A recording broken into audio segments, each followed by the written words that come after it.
ये कहानी मेरे दोस्त सुमित की है और ये उस रास्ता की है जहाँ गांव वाले आज भी डर के मारे रात होते ही नहीं जाते, क्योंकि उनका कहना है उस नल के पास एक औरत की आत्मा रहती है। उस दिन करीब 6 बजे थे। सुमित और उसकी मम्मी उसके पापा के लिए खाना लेकर खेत की तरफ जा रहे थे। खेत तक जाने वाला रास्ता बहुत सुनसान रास्ता था। गाँव में भूतिया रास्ता कहा जाता था। लोग कहते थे रास्ते में जो टूटा हुआ नल है उसके पास एक औरत की आत्मा रहती है जो शाम के बाद अकेले आने वाले लोगों को डराती है। सुमित की मम्मी आगे चल रही थी और सुमित पीछे पीछे चल रहा था। धीरे धीरे अंधेरा बढ़ रहा था। जैसे ही दोनों उस पुराने टूटे हुए पानी के नल के पास पहुँचे, अचानक सुमित को एक बहुत धीमी आवाज आई। आवाज जैसे उसके पीछे ही खड़ी हो। बेटा, इस घड़ी को मेरे सिर पर रखवा दो। सुमित के पैर थम गए। आवाज इतनी नजदीक थी कि जैसे वो उसके कान पर सांस ले रही हो। उसने डरकर कहा, किसी ने मुझे बुलाया।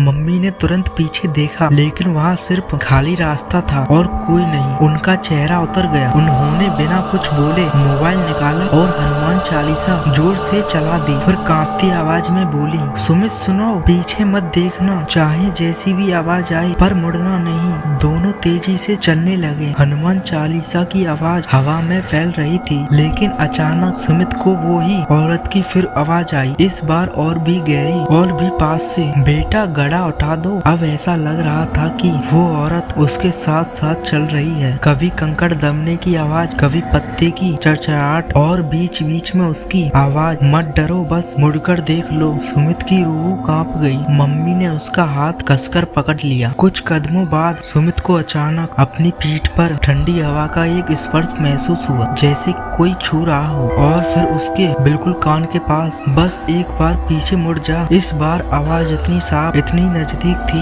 कि सुमित का शरीर सुन्न पड़ गया। वो चिल्लाया, मम्मी वो बहुत पास है। मम्मी रोने लगी। मम्मी रोने जैसी आवाज में बोली, भागो जल्दी। दोनों भागने लगे और ऐसा लग रहा था जैसे भारी कदमों वाली कोई औरत उनके पीछे दौड़ रही हो। आखिरकार दोनों खेत के पास पहुँचे। जैसे ही उन्होंने खेत के अंदर कदम रखा, सारी आवाजें अचानक बंद हो गईं। एकदम सन्नाटा। मम्मी ने कांपती सांसों में कहा, बेटा, वो औरत इसी जगह के आसपास भटकती है।